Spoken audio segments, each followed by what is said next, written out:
Boa noite a todos. Bom, vou falar um pouco hoje sobre as 5 forças do Michael Porter. Ele é um dos professores de Harvard e um dos pais da estratégia. E é um assunto bastante interessante quando a gente pensa em desenvolver uma empresa nova ou desenvolver um produto novo, ou de repente tentar atender um nicho novo do mercado ou uma nova indústria. Geralmente a gente usa esse termo de vertical ou indústria. E quando a gente fala de indústria, dá para falar de uma maneira bem ampla, né? Como por exemplo a indústria automotiva. A gente está falando de todos os tipos de carros, de veículos que existem, né? Ou a gente pode pegar um nicho bem específico, falar, por exemplo, de veículos de luxo, né? Ou veículos esportivos de luxo. E daí a gente vai entrando numa indústria bem mais nichada, bem mais específica. Alguns mercados são mais atrativos do que outros mercados, então é mais interessante para a gente desenvolver um produto para certos mercados do que para outros mercados. E tem algumas forças que definem se o mercado é mais ou menos atrativo. A gente vai falar dessas 5 forças que o Porter definiu. Então a gente não faz mais isso pelo gut feeling, né? Pela intuição, pelo que parece ser. Tem uma maneira melhor da gente fazer isso, que é fazer uma análise. E aí o Porter estruturou isso dentro dessas 5 forças, que é o que a gente vai falar um pouquinho agora. São essas aqui. Então, a primeira que a gente fala é da questão de você ter ameaças de novas pessoas, novas empresas que podem entrar no seu mercado. E isso pode ser mais difícil ou menos difícil de acordo com as barreiras de entrada. E o que pode ser uma barreira de entrada, por exemplo? Se a gente falar do mercado de ERP, por que amanhã não aparece um novo provider de ERP no mercado?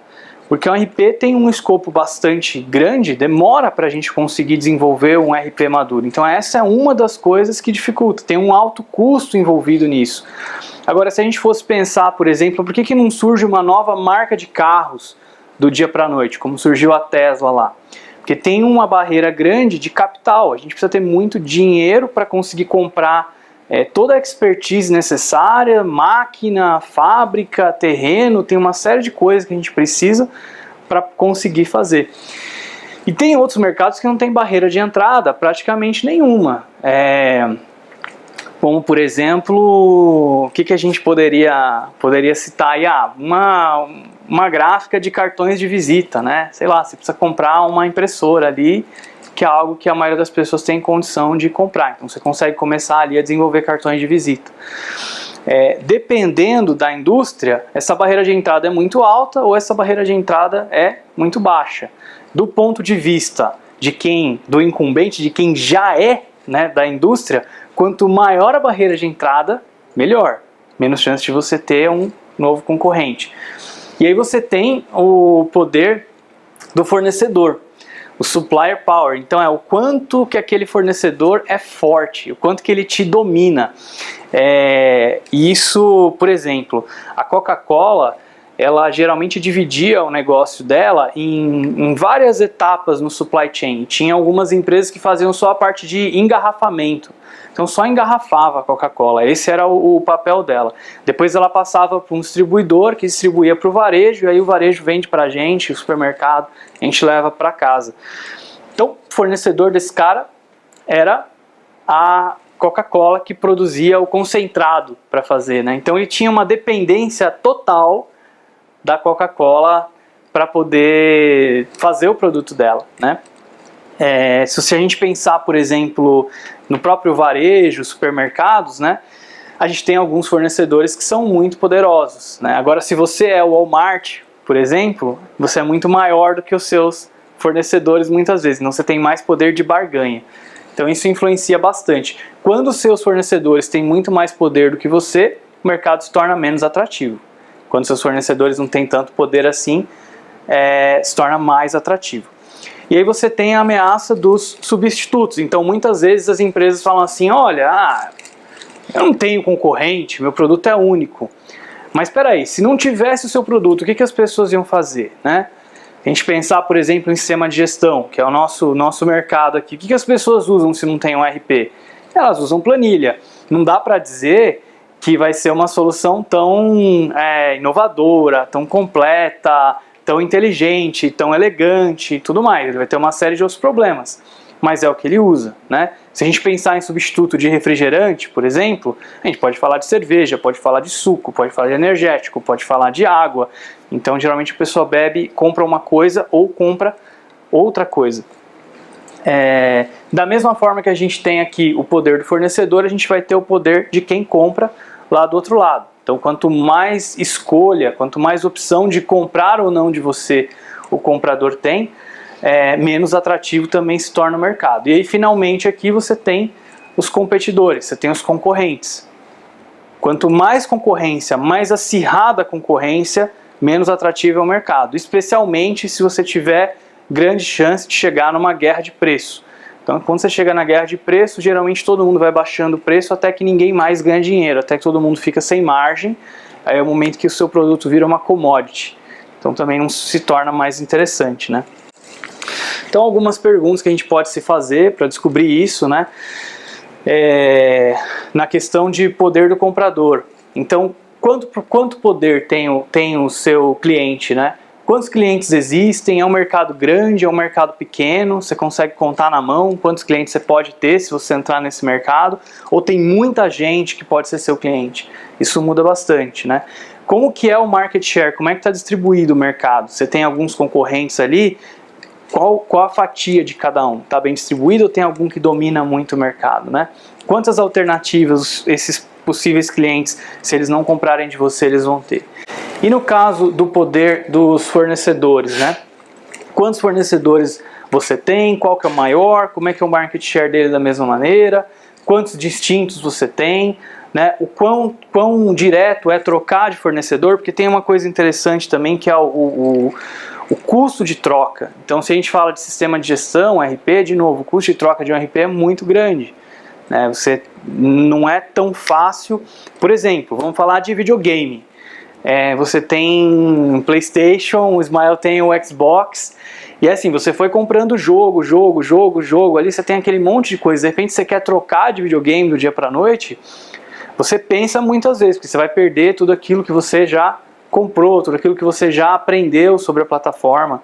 Quando você fala de um sistema RP, você pode ter uma série de customizações que você já investiu, que você já fez, de coisas que você comprou para compor aquele sistema, para integrar com ele, e você perde tudo isso. Então, o custo de troca aí também influencia bastante.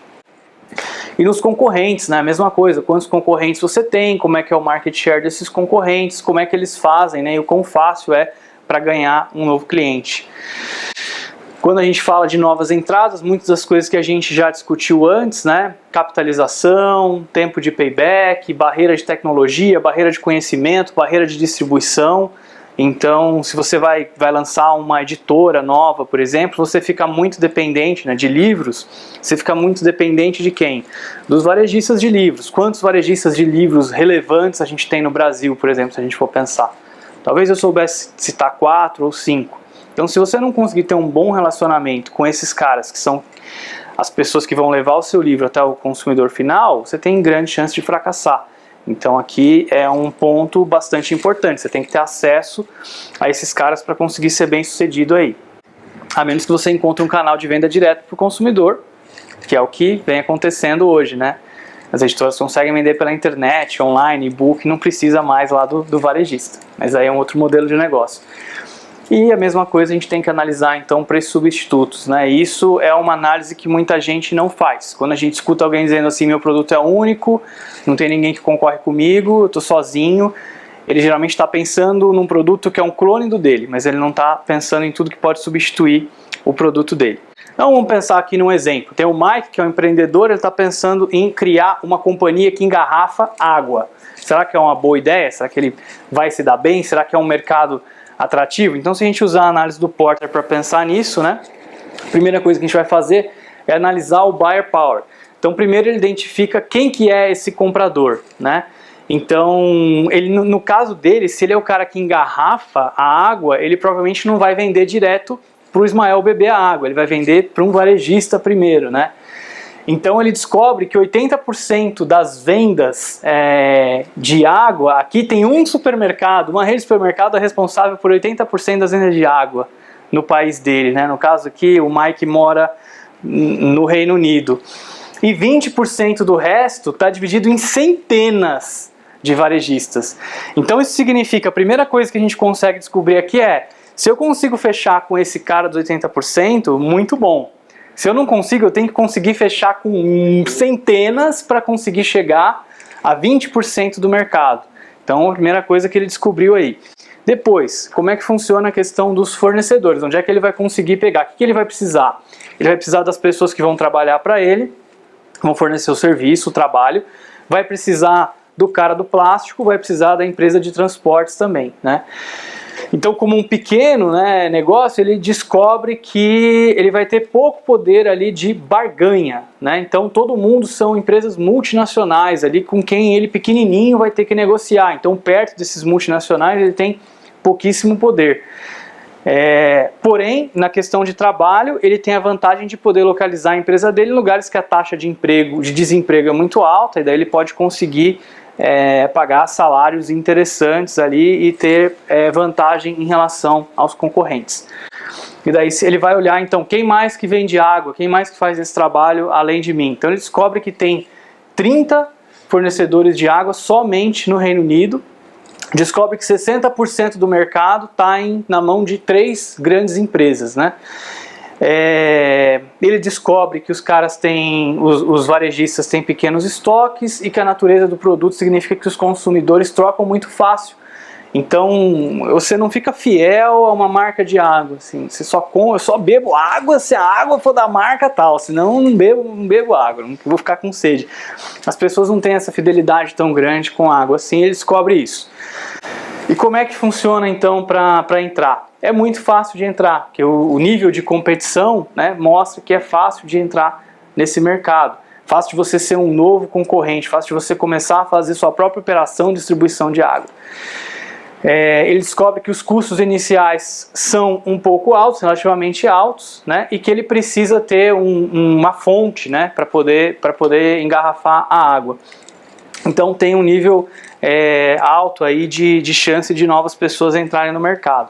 E aí ele faz um estudo, descobre que as pessoas podem beber muitas coisas além de água, inclusive tem opções de bebidas que são mais baratas do que a própria água no mercado também.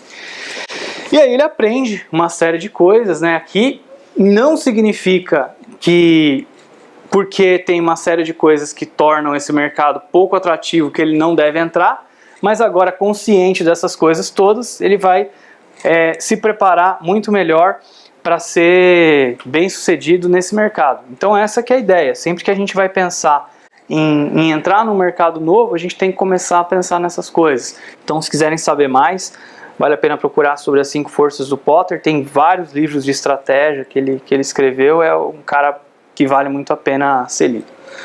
Tá bom, pessoal? Muito obrigado.